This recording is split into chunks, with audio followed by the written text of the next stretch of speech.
আল্লাহ নবী বললেন, সাহাবীরে, তোমার বাড়িতে আমি 3000 মেহমান নিয়ে দুপুরের খাবার খাবো। সাহাবী কয়, আমি তো ওনার জমিনে নাই, 3000 মানুষকে আমি একটা বকরি দিয়া কিভাবে খাওয়াবো? 1 কেজি আটার রুটি আমি কিভাবে খাওয়াবো? ঠিক কিনা বলেন? বলতে পারেন, হুজুর বিশ্বাস করি না, কিভাবে এমনটা হয়? আমার নবী হলেন বরকতের নবী। আল্লাহু আকবার। যেই শামের জন্য আল্লাহর নবী দোয়া করেছেন, যেই বিলাদুস শাম, যেই সিরিয়ার জন্য আল্লাহর নবী দোয়া করেছেন, নবীর বয়স মাত্র 12 বছর। কয় বছর? সেই 12 বছর বয়সে তার চাচা আবু তালেব তাকে নিয়ে মদিনাত মক্কা থেকে সিরিয়ায় দামেস্কে ব্যবসা করার জন্য গিয়েছিলেন। আল্লাহর নবী তখন অল্প বয়স, তিনি মরুভূমির প্রচন্ড রৌদ্রের তাপে, বালুর তাপে আল্লাহর নবী একটু অসুস্থ হয়ে গেলেন, ক্লান্ত বোধ করলেন।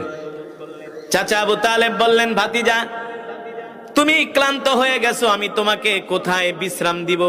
মরুভূমির মধ্যে তো কোনো বিশ্রামের জায়গা দেখি না, তেমন কোনো বড় গাছও নাই যে গাছের নিচে তুমি বসবা। সেই জর্দানের মরুভূমি এলাকায়, সীমান্ত এলাকায় একটা মৃত গাছ দেখা যায়।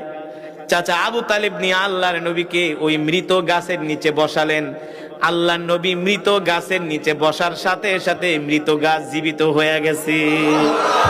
জোরে বলেন সুবহানাল্লাহ।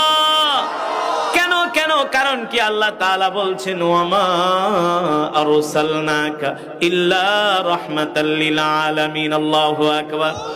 সেই গাছ আজও পর্যন্ত নাই, আছে। সেই গাছকে বলা হয় সাহাবী গাছ। আল্লাহর নবী শুধু মৃত গাছের নিচে বসেছেন, সাথে সাথে গাছ জীবিত হয়ে গেছে। এই গাছ আল্লাহর নবীর নিদর্শন হিসাবে আল্লাহ তাআলা কিয়ামত পর্যন্ত জমিনে এই গাছকে বাঁচায়া রাখবেন। ঠিক কিনা বলেন? মানুষ দেখবে, মানুষ দেখবে এই গাছের নিচে নবী বসছিল। নবী রাহমাতুল লিল আলামিনের বরকতে শরীর লাগার কারণে মৃত গাছও জীবিত হয়ে গেছে। এবার জাবের রাদিয়াল্লাহু তাআলা আনহু দৌড়ে বাড়িতে গেছে, যে বলে, স্ত্রী, আমাকে তুমি দোষারোপ করো না।